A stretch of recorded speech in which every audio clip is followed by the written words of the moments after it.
Garuda Kitchen World exclusive stainless steel samanlu wholesale and retail. Aziz Plaza in Hyderabad.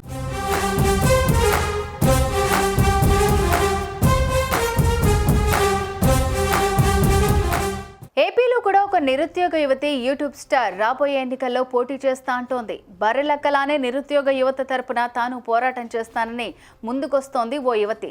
Shri Sathya Sai జిల్లా ధర్మవరంకు చెందిన దాసరి కవిత alias జుంచక star ఏపీలో రాబోయే ఎన్నికల్లో పోటీ చేస్తానంటోంది. అంతేకాదు ధర్మవరం ఎమ్మెల్యే కేతిరెడ్డి వెంకట్రామరెడ్డిని ఓడిస్తానని జుంచక స్టార్ కవిత సవాల్ విసురుతోంది.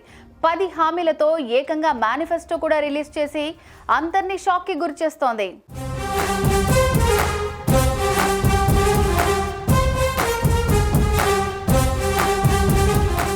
బర్రెలక్క కొద్ది రోజుల క్రితం జరిగిన తెలంగాణ ఎన్నికల్లో ఈ పేరు ఓ సంచలనం.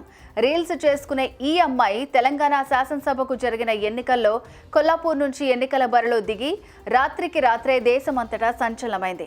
నిరుద్యోగుల గొంతుకగా తాను బరిలోకి దిగినట్టు చెప్పిన కర్నె శిరీష అలియాస్ బర్రెలక్కకు విపరీతమైన మద్దతు లభించింది. సిబిఐ మాజీ జేడీ వివి లక్ష్మీనారాయణ కొల్లాపూర్ వెళ్లి ఆమె తరపున ప్రచారం చేశారు. మరెంతో మంది ప్రచారానికి ముందుకొచ్చారు. సరిహద్దుతో సంబంధం లేకుండా ఎంతో మంది ఆమెకు అంటగా నిలిచారు. ఇప్పుడు ఆమెను స్ఫూర్తిగా తీసుకున్న ఎంతో మంది వచ్చే ఎన్నికల్లో పోటీకి సిద్ధమవుతున్నారు. అలాంటి వారిలో ఒకరు ఏపీకి చెందిన దాసరి కవిత అలియాస్ జుంచక యూట్యూబ్ స్టార్. ఈమె స్వగ్రామం శ్రీ సత్యసాయి జిల్లా ధర్మవరం చర్లోపల్లి.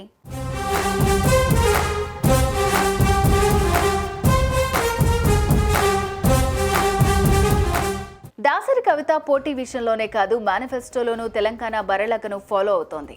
ఏకంగా 10 హామీలతో మేనిఫెస్టో సైతం రూపొందించింది.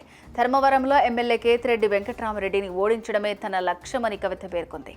ఈ విషయాన్ని చెప్తూ సోషల్ మీడియాలో పెట్టిన పోస్ట్ వైరల్ అవుతోంది.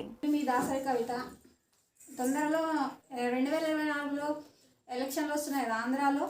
ఆంధ్రాలో ధర్మవరం నియోజకవర్గం సత్యసాయి జిల్లా నుంచి ధర్మవరం నియోజకవర్గానికి స్వతంత్ర ఎమ్మెల్యేగా పోటీ చేయాలనుకుంటున్నా.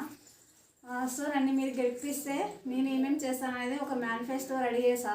ఒకసారి వినండి, కామెంట్లు కూడా చేయండి కింద ఈ వీడియో అయిన తర్వాత. సో ఈ పాయింట్లు నేను ఎమ్మెల్యేగా మీరు నన్ను గెలిపిస్తే నేను చేసే పాయింట్స్ కొన్ని రాసుకున్నా. తర్వాత ఇక మనం చేస్తాం కదా ప్రచారం చేయకపోయినా ఒకవేళ మనం ప్రతి ఏరియాలో నియోజకవర్గంలో మండలాల్లో ఏ సమస్య ఉందో దాదాపు ఇవే సమస్యలు ఉన్నాయి. వీటిపైన నేను రాసుకున్నా. ఇంకా మనకి ఎక్స్ట్రా కానీ అనిపిస్తున్నా కూడా వాటిని నేను యాడ్ చేసుకుంటా.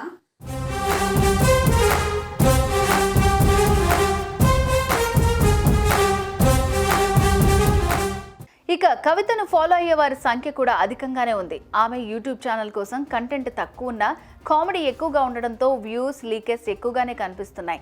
తాను వచ్చే ఎన్నికల్లో స్వతంత్ర అభ్యర్థిగానే పోటీ చేస్తానని ఆమె పెట్టిన పోస్ట్కు కూడా చాలా మంది లైక్ కొడుతున్నారు. గో హెడ్ అంటూ కవితను ప్రోత్సహిస్తున్నారు. మరికొంతమంది మాత్రం దీన్ని కూడా కామెడీగానే చూస్తున్నారు. ధర్మవరంలో కవిత తనకున్న ఫాలోయింగ్ ద్వారా వచ్చే ఎన్నికల్లో పోటీకి సిద్ధమవుతున్నారంటే బర్రెలక్క స్ఫూర్తినిచ్చారనే చెప్పాలి. ఆమెలాగే మరికొంతమంది యువత ఎన్నికల్లో పోటీ చేసి తాము ఎదుర్కొంటున్న సమస్యలకు వారే పరిష్కారం చూపగలుగుతారు. మొత్తానికి కర్నె శిరీష అలియాస్ బర్రెలక్క పాలిటిక్స్లో ఓ కొత్త ట్రెండ్ను తీసుకొచ్చిందని చెప్పొచ్చు.